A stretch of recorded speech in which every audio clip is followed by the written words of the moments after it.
Good morning बच्चों। आज हम देखेंगे कि कोई भी सर्किट में ammeter, volt meter, battery, resistance वगैरह किस क्रम में जुड़े होते हैं, उनका जोड़ने का क्या क्रम होता है, इसको देखेंगे। ठीक है, तो इसमें एक चालक तार, ये देखो आप, एक चालक तार है, ये एक चालक तार है और उस PQ उसमें हमने जो अमीटर जो है लगाया है श्रेणी क्रम में, वोल्टामीटर लगाया है पैरेलल क्रम में, समांतर क्रम में, और ये जो चालक तार का एक सिरा हमने बैटरी के धन टर्मिनल से और एक सिरा उसके ऋण टर्मिनल से लगा दिया है, और एक की लगाया है। की मतलब जैसे तुम्हारा ये स्विच होती है, ये स्विच समझ लो होती है, की जो है ऑन ऑफ करने के लिए ये तुम्हारी की लगी हुई है।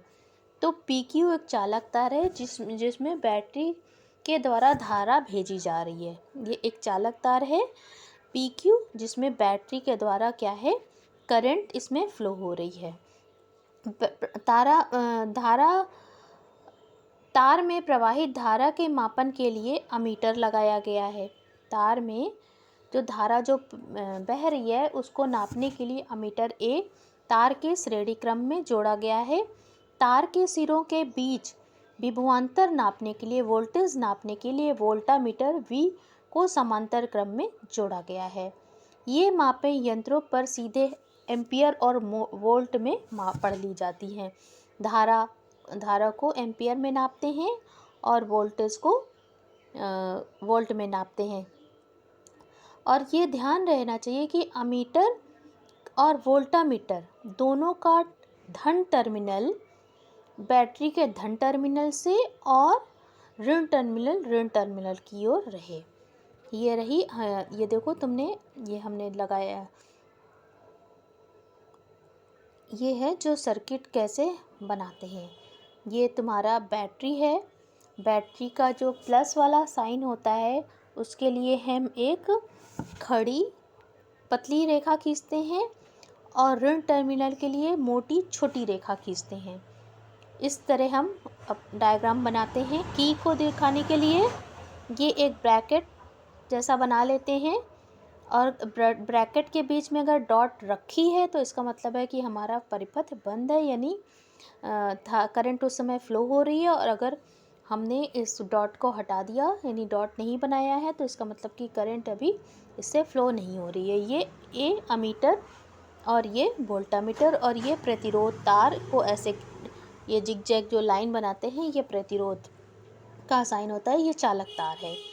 अब नेक्स्ट टॉपिक जो हमको पढ़नी है वो है ओम का नियम। ओम का नियम क्या है देखते हैं। ओम का नियम बहुत ही इम्पॉर्टेंट है। वैसे तो इस चैप्टर में सब कुछ इम्पॉर्टेंट है, सभी से क्वेश्चन आता है, सभी से क्वेश्चन कवर होता है। ओम का नियम, ओम के नियम से काफ़ी सारे न्यूमेरिकल्स आपको पढ़ने हैं, इसको बहुत ध्यान से पढ़िएगा। यदि किसी चालक की भौतिक अवस्थाएं जैसे ताप में परिवर्तन ना हो तो उनके सिरों पर लगाए गए विभवांतर तथा उसमें बहने वाली धारा का जो अनुपात होता है नियत होता है। मतलब जितनी बार इनका V और I का रेशो निकालेंगे हर बार एक जैसे आएगा।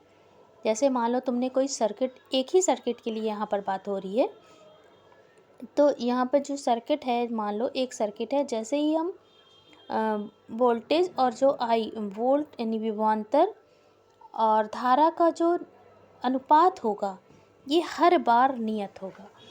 शर्त ये है कि चालक की भौतिक अवस्था जैसे ताप इत्यादि में परिवर्तन ना किया जाए। अगर हम ताप बढ़ा दें, मान लो टेम्परेचर वहाँ तार को गर्म कर दें या ठंडा कर दें, तो उस समय क्या होगा कि कुछ और आने लगेगा, यानी कि जो हमने तार लिया है, जिस अवस्था में लिया है उसी अवस्था में रहनी चाहिए, यानी उसके ताप इत्यादि में परिवर्तन ना हो। तो यही ओम का नियम है।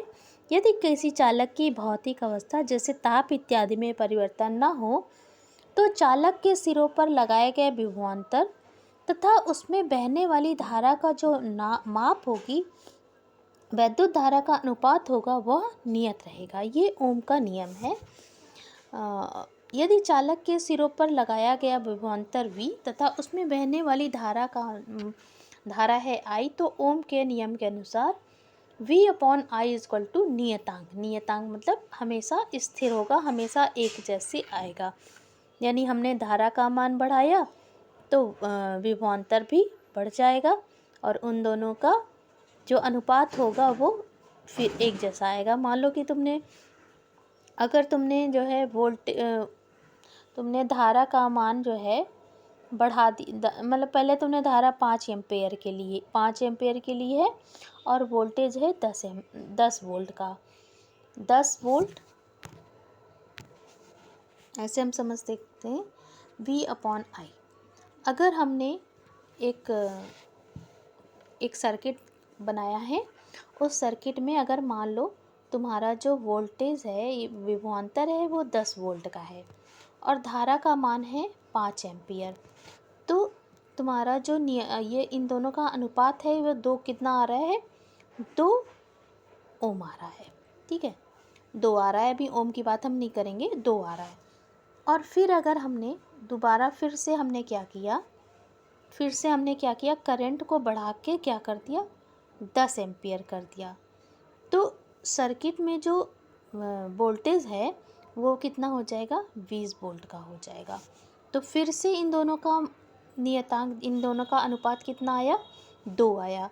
तो इस तरह हम देख रहे हैं कि जैसे जब हम करंट की वैल्यू बढ़ा रहे हैं तो विभवांतर भी बढ़ जाएगा, करंट को घटा रहे हैं तो विभवांतर भी हमारा कम हो जाएगा। यानी इन दोनों का जो अनुपात होगा हमेशा एक जैसा आएगा, नियत रहेगा। ये है ओम का नियम। ओम के नियम में शर्त यह है कि चालक की भौतिक अवस्था जैसे ताप इत्यादि में परिवर्तन ना किया जाए, तो इनके सिरों पर लगाए गए विभवांतर तथा उसमें बहने वाली जो धारा का अनुपात होगा वह नियत होगा। ठीक है, तो जो ये नियतांक है इसका नाम एक नाम दे दिया गया प्रतिरोध। ये जो ये नियतांक लिख रहे हैं इसकी जगह हम लिखेंगे प्रतिरोध लिखेंगे। इस नियतांक का मान चालक के आकार, लंबाई तथा अनुप्रस्थ काट का क्षेत्रफल पदार्थ के ताप पर निर्भर करता है। इसे चालक का प्रतिरोध कहते हैं। इस नियतांक का नाम दे दिया गया R, और इसको हिंदी में बोलते हैं प्रतिरोध और इंग्लिश में क्योंकि रेजिस्टेंस बोलते हैं इसीलिए इसको संक्षेप में लिखेंगे R। तो V upon I equal to R। ठीक है, ये जो नियतांक है इसका नाम दे दिया गया R, और इसका नाम दे दिया गया R, और R का मतलब होता है रेजिस्टेंस और हिंदी में बोलते हैं प्रतिरोध। V upon I equal to R।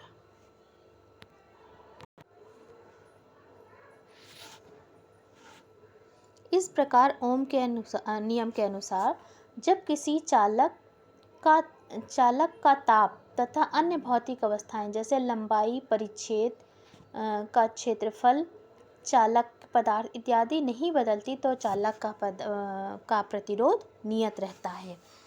यानी कहने का मतलब ये है कि जो तार हमने लिया है वही तार होना चाहिए।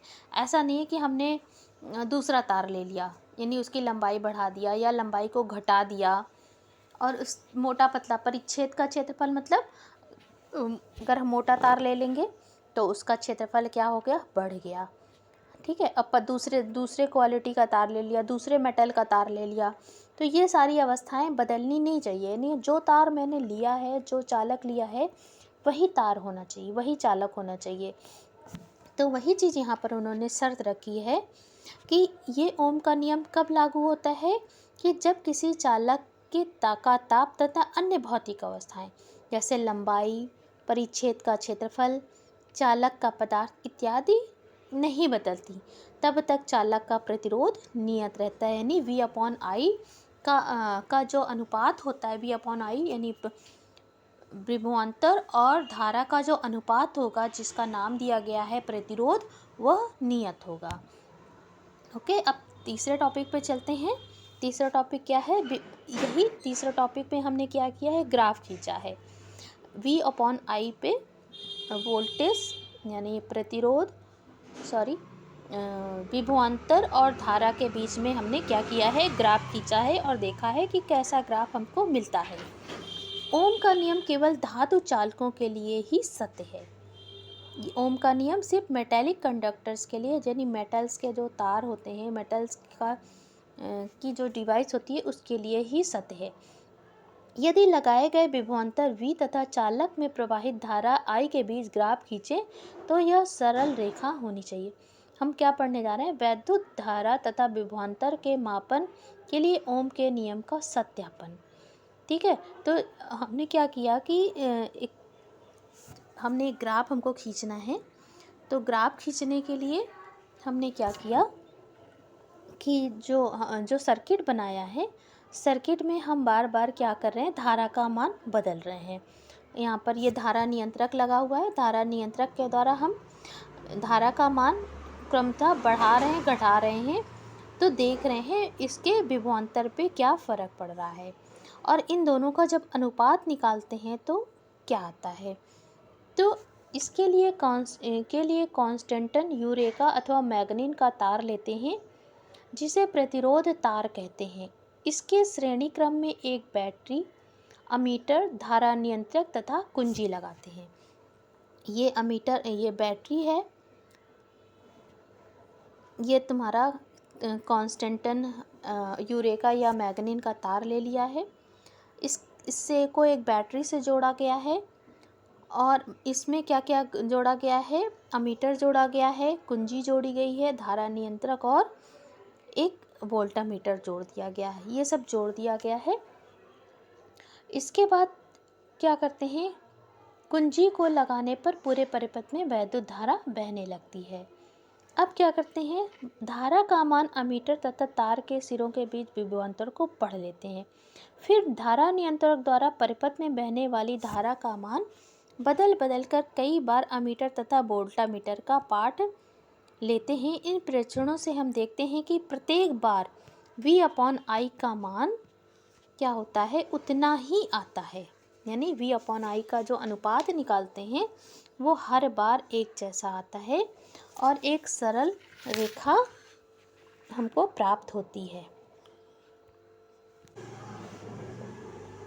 ये देखो, ये ग्राफ खींचा गया है धारा और विभवांतर के बीच में। जब धारा का मान है 0.4 और जब धारा का मान है 0.2 और विभवांतर का मान है 0.4, तो ये देखोगे हर बार क्या होगा, एक जैसा अनुपात आएगा। इसको हम करके तुम्हें दिखाते हैं। जब धारा का मान है 0.2 और V का मान है 0.4, यहाँ में V अपॉन I निकालना है। एक एक करके निकालते हैं। ये इसको निकालेंगे, फिर इसको, ऐसे 3 4 हैं, इसे निकालते हैं। तो V अपॉन I निकालते हैं। पहला है 0.4, V का मान है 0.4 और I का मान है 0.2। ये पॉइंट लिया गया है। जब V का मान है 0.4 तो धारा का मान है 0.2 निकालोगे तो क्या आएगा, 2 आएगा, 2 ओम। फिर दोबारा क्या है 0.8 और 0.4। फिर से हम V अपॉन I निकाल रहे हैं। तो V का मान है 0.8 और I का मान है 0.4। अब भी क्या आएगा, 2। फिर तीसरी बार हम देखते हैं। देखो ये 2 V अपॉन I विभवांतर और धारा का अनुपात आया 2, V अपॉन I फिर आया अनुपात 2। फिर तीसरी बार देखते हैं, धारा का मान है 0.6 और विभवांतर का मान है 1.2, V अपॉन I। विभवांतर है 1.2 और करंट है 0.6, पॉइंट हटा देंगे, 6 दूनी 12। फिर से क्या आया, V अपॉन I का मान 2 ओम आया। क्या आया, 2 ओम। फिर से दोबारा देखते हैं V अपॉन I का मान। अब की बार क्या है, वोल्टेज है 1.6 और करंट है 0.8, पॉइंट हटा देंगे तो फिर से क्या आया, 2 ओम आया, 2 ओम आया। तो हर बार हम क्या देख रहे हैं, V/I का जो अनुपात है ये एक नियत है, नियतांक है, कुछ भी कहें। और ये V/I का नाम हमने दिया है प्रतिरोध, यानी किसी चालक तार के लिए, यानी उनकी भौतिक अवस्था में कोई परिवर्तन ना हो तो विभवांतर और जो धारा का अनुपात होगा वो हमेशा क्या आएगा, कांस्टेंट आएगा। यही ओम का नियम है। इसको लेकर जब ग्राफ खींचा गया तो एक सरल रेखा प्राप्त हुई। इससे पता चलता है तार के बीच विभवांतर तथा उसमें बहने वाली धारा परस्पर अनुक्रमानुपाती, अर्थात ओम का नियम सत्य है। ये रहा आपका ओम के नियम का सत्यापन। इस प्रयोग द्वारा किसी दिए गए तार का प्रतिरोध R भी ज्ञात किया जा सकता है। ओके, ये 3 टॉपिक हम लोगों ने आज कवर किए। अब नेक्स्ट वीडियो में हम पढ़ेंगे प्रतिरोध के बारे में पढ़ेंगे। अब नेक्स्ट वीडियो में हम किसके बारे में पढ़ेंगे, प्रतिरोध के बारे में पढ़ेंगे।